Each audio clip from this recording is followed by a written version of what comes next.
Sa dakbayan sa Subo, gina sa ulog ang usa sa pinakadako ug inila nga kapistahan sa tibuok nasod, ang Sinulog. Mao kini ang usa sa labing importante nga mga kasaulugan nga naghatag og gadbos sa atong pagkasugbuanon. Matag tuig, masinati nato ang sobrang kadasig ug kasadya sa matag iskina sa kadalanan. Mapakulon, Hungkera o Osmeña. Ang syudad mahimong mabulokon sa banderitas ug tukar nga nagsilbing simbolo sa pagpasaundayag sa pagtahod sa atong bantugan nga kultura ug hugot nga pagtuo. Apan sa likod sa matag indigay, sinayaway, pinambulay ug uban pang kalihukan, adunay mga tawo nga nagpaluyo aron matuman ang kahapsay, kalipay ug kalampusan sa mahinungdanong pagselebrar sa Sinulog.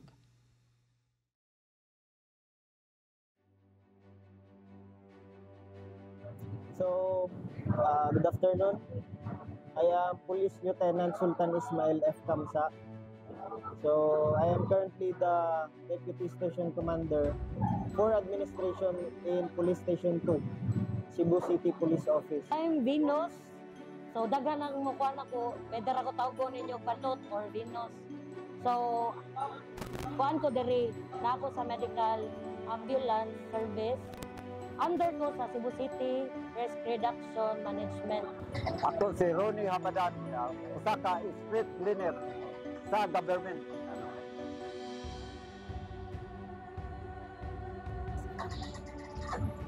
Sa akong papel sa pagsinulog, sacrifice kini sa pag-start o nobina, fighting kini sa among pagpalimpyo. O dili, kaya di ako masahin dili. Hantod pagka 9 days, hantod na git pag prosesyon na, diha na, kumbati na sa gabi, hantod, buntag, Domingo. Pagka Domingos gabi, hantod na Lunes, kahapon. Kumbati sa basura. Huwag katulganay.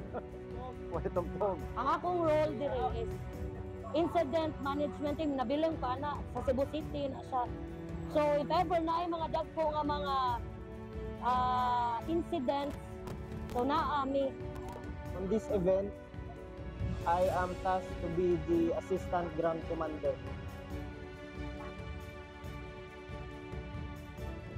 Of course, I am overwhelmed, at the same time pressured, because aside from this is my first assignment as a police officer, this is also my first sinulog. I am not from here, I am from Mindanao, specifically from Sultan Kudarat, and it's my dream to serve here in Cebu City.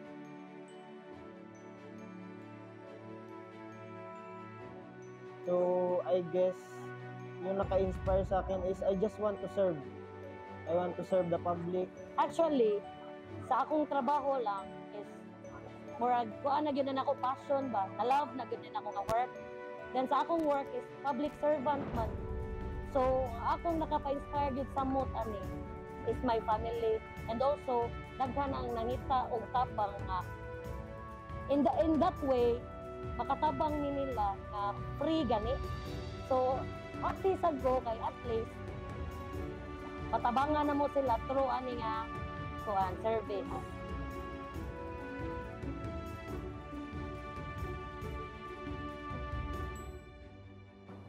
Assignment jud ko sa kuan multi-agency communication center, so naa dito ang critical zone. So karon amo gyung gihigpitan ang seguridad nga dili lang yun mahitabo ang expected gani nga simbakulang like stampede.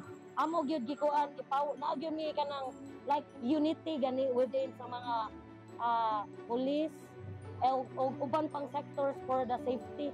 So like for example, police visibility and also responders visibility, kinanglan na agyud sila pirmi.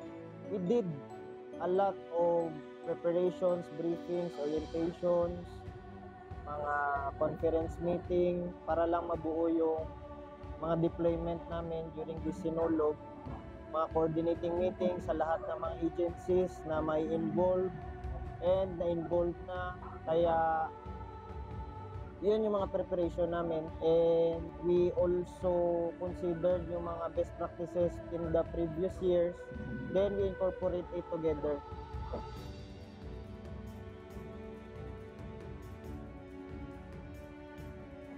Ang pinaka main challenge na nahirapan talaga kami is, of course, controlling crowd.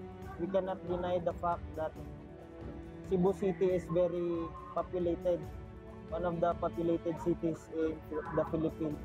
Actually, daghan jud mig na experience nga kalisod. Sa amo, sa kami nga mga responders, nahog man jud mig responders. So ang among kalisod yun ani, ang kakapoy. Amo gyud ang sana gidawat na encounter, amo gyud ni survive gyud mi. Survive gyud mi hantod mahuman kay amo man ang kuan.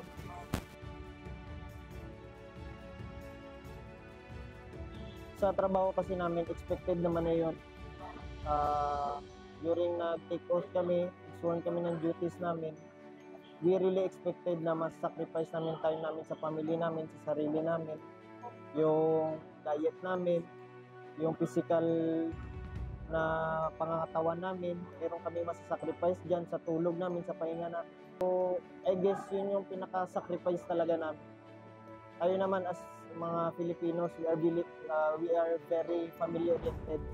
So, masasabi ko na hindi na ako ganun really connected to my family. Kasi since nasa Mindanao sila, I can communicate to them time after time kasi I have to perform my duties.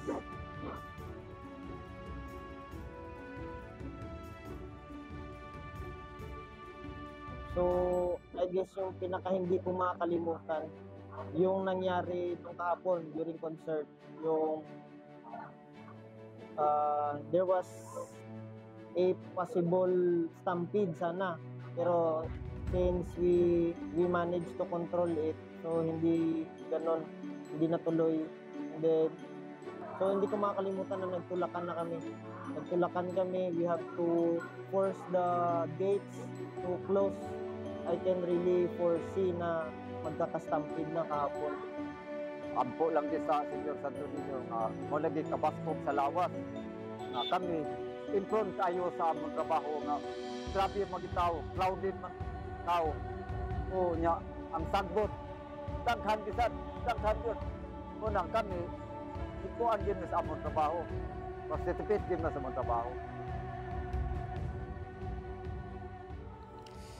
Opisyalas, empleyado, lider, tig-organisa o pulisya, matag usa ka nato dunay papel nga kinahanglan tumanon.